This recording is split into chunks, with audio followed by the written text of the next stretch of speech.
Another hugely successful games for Paralympics GB. What has been the secret to success this time, do you think? Yeah, it's been a fabulous games for Paralympics GB, second on the medal table once again. And I think we've already sort of started reflecting on why that success has come. And I think that it starts much earlier in the cycle. We've had a great cycle of success.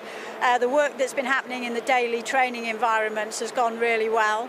Our pre-games preparation, which varied from France to the UK to Hungary, all of those camps went well, so athletes and staff came into the games fit and healthy. And I think the games time environments that we also created made everyone feel really comfortable and really ready to go out and deliver those performances. We were speaking to a Frenchman in Paris last week, and he said, you guys just get Paralympic sport and you're so much better than everywhere else in the world. Obviously not China in terms of the medal table, but what is it that makes us so successful?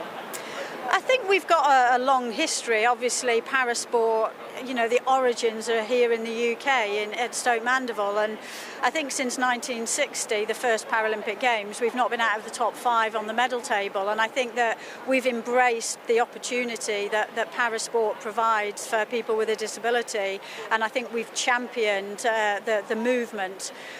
We're clearly an elite sporting team. We pride ourselves in how we prepare our athletes, and it's a parallel project to the Olympic Games, and we want to retain that status as world leading. Could you talk us through the open letter that Paralympics GB have written to the Prime Minister today and why it's so crucial after these games? Yeah, I mean, we have a clear strategy called Championing Change, and what we want to do is use the power of the performances of the athletes on the field of play to demand change off the field of play and an equitable society.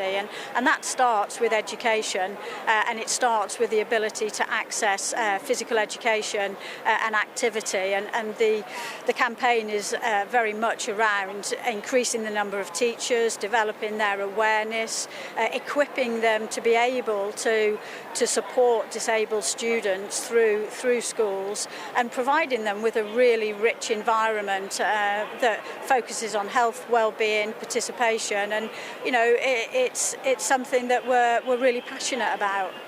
How difficult is it for people disabled children who haven't been able to access sport through school, through PE lessons, to get into the sport as they're older?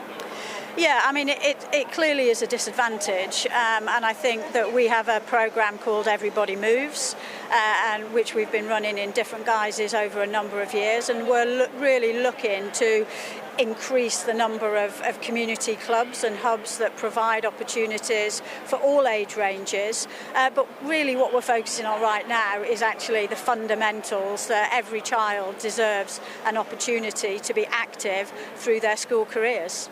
What do the next 4 years leading up to LA look like for you and Paralympics GB?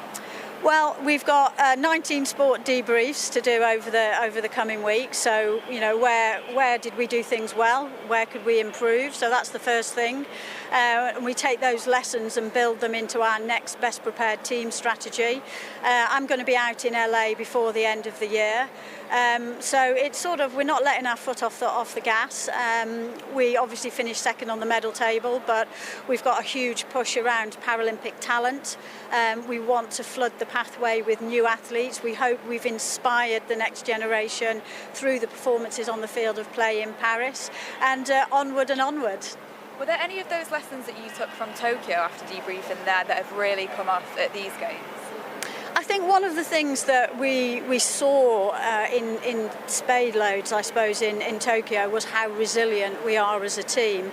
And I think that resilience has shone through again, finding ways to do things. So if we take David Ellis, a triathlete who had a mechanical failure in Tokyo, he bounced back and won gold here in Paris. Matt Bush was injured, our closing ceremony flag bearer, just before Tokyo. He bounced back and won gold. So I think, one of the characteristics of this team is we're incredibly talented, incredibly resilient, and that desire to go out there and deliver for Paralympics GB is really at the heart of our success. Well, Penny Briscoe, a huge congratulations and thank you so much for everything you do. Thank you.